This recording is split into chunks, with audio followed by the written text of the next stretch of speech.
সময় কত দ্রুত চলে যায়, তাই না?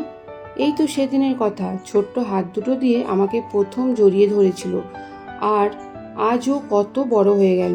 জন্মদিনটা কয়েকদিন আগেই চলে গেছে, কিন্তু কিছু মুহূর্ত কি কখনো পুরনো হয়? কিছু ভালোবাসা কি কখনো দেরি হয়ে যায়? এই পায়েসটা আমি বানিয়েছিলাম আমার ছেলের জন্মদিনের জন্য।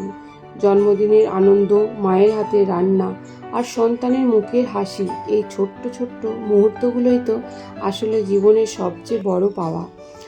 আজ সেই দিনের ভিডিওটা আপনাদের সঙ্গে শেয়ার করছি, হয়তো একটু দেরিতে, কিন্তু ভালোবাসাটা একটুও দেরিতে নয়। মায়েরা যখন সন্তানের জন্য কিছু রান্না করেন, তখন সেটা শুধু রান্না থাকে না, তার সঙ্গে মিশে যায় অনেকটা মায়া, অনেকটা ভালোবাসা, আর সন্তানের জন্য হাজারটা শুভকামনা।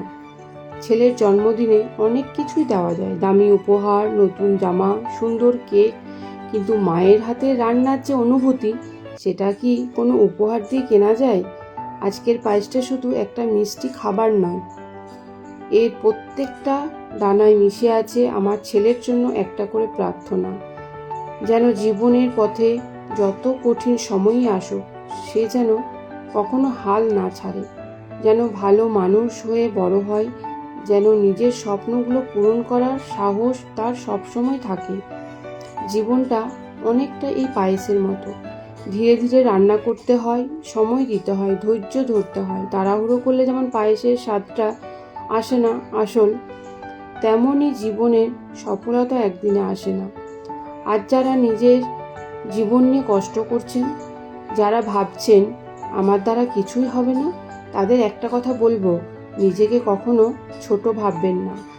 আজ আপনার সময় খারাপ হতে পারে, কিন্তু তার মানে এই নয় যে আগামীকালও খারাপ যাবে। একটু ধৈর্য ধরুন, নিজের উপর বিশ্বাস রাখুন, কারণ সুন্দর সময় আসতে কখনো কখনো একটু দেরি হয়, কিন্তু আসে ঠিকই। এরপর নিজের মতন করে পায়েসটা সাজিয়ে নিলাম, কাজু, নারকেল, কিশমিশ সব কিছু দিয়ে। সন্তানের জন্মদিনে মা যতই ব্যস্ত থাকুক, যতই ক্লান্ত থাকুক, সন্তানের জন্য কিছু করতে গেলে সেই ক্লান্তিটা কোথায় যেন হারিয়ে যায়।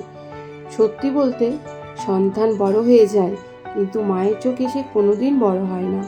আজও আমার ছেলেকে দেখলে মনে হয় সেই দিনের সেই ছোট্ট বাচ্চাটাই যেন আমার সামনে দাঁড়িয়ে আছে। পায়েসটা তৈরি হয়ে গেল, তার সঙ্গে তৈরি হয়ে গেল একটা মায়ের স্বপ্নগুলো, অনেক স্বপ্ন, আশীর্বাদ। জন্মদিন শুধু বয়স বাড়ার দিন নয়, এটা শুধু নতুন করে একটা শুরু করার দিন।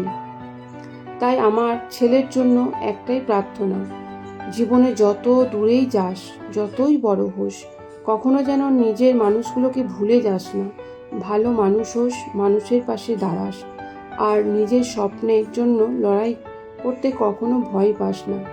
জন্মদিনের ভিডিওটা হয়তো কয়েকদিন পরে পোস্ট করলাম, কিন্তু মায়ের আশীর্বাদ, মায়ের ভালোবাসা আর সন্তানের জন্য করা প্রার্থনার কোনো তারিখ হয় না।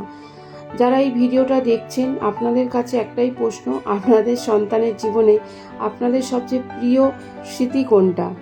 কমেন্টে জানাবেন কিন্তু। আর আমার ছেলের জন্য সবাই একটু আশীর্বাদ করবেন, যেন ওর জীবনে অনেক বড় হয়।